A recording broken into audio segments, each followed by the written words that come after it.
My name is Peter Tofovic, and I own a dental practice in city of Chicago. Air filtration is something that has been on my mind for a couple of years, and I've kind of looked at it here and there, but never really dove into it. Obviously, with the current situation, it kind of got put to the front. So I started researching. First, it started with masks, and understanding how air filtration really worked. As a dentist, evidence-based information is really important to me.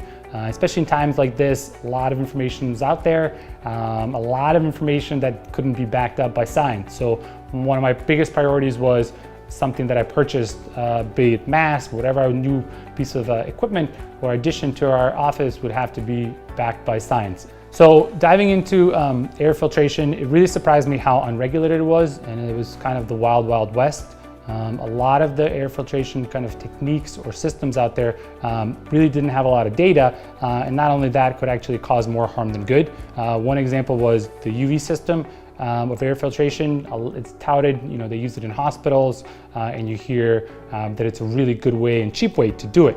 The downside of it is the production of ozone, which is going to be very, very harmful. It's actually regulated how much ozone needs to be in the air. So, it's something I kind of looked into and then pushed it aside because I just didn't want to have to deal with potentially causing more harm than good than incorporating that. Then I really spent time in researching what hospitals were doing, thinking, hey, if they've already done this for years, I can kind of skip a lot of steps and just learn from what they do. So started really deep diving into that and looking at the science, and stumbled upon a couple of studies that were done at an FDA approved lab for the Purashield and their kind of system of filtration. And it was really impressive because it filtered, there was solid data that showed that it filtered against H1N1, influenza, and then an MS2 surrogate. I hadn't seen anything like that for any other of the filtration systems, so that was really, really important in my decision making. Once I saw the data, then the other factors that influenced me were the size of the unit, very limited space in a dental office. I previously purchased other filters that didn't have data but were kind of cheap, and I said, look, can't hurt to get at least some filtration in our office, but they're just the footprint of it, we just couldn't put them where we needed to. The other thing that I quickly realized that I wish those same units had wheels. Didn't realize how helpful wheels would be versus having to do our hygienist or even me having to lift the units and move them around.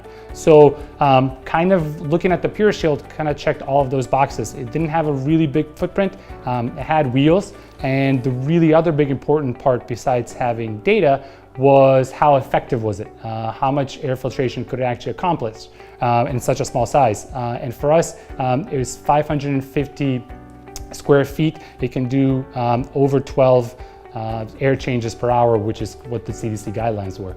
So for us, it checked all of those boxes. So looking into HEPA filters, which is the first thing we looked into, right? I want to have as close to the patient filtration as I can to limit really those same particles to get around the office. And that's where the Purashield really is something that will help us do that. So the way we're going to do it is that we'll have a Purashield in each of our rooms. Again, it does over 12 circulations of the air an hour, and actually if you put it on the highest, can even do better than that, depending on the room size, obviously. And it's very, very efficient on that. Another study showed that it does it 99.95% in 15 minutes. So once the air gets filtered, then we can move that unit to another room where then we can seat our patient.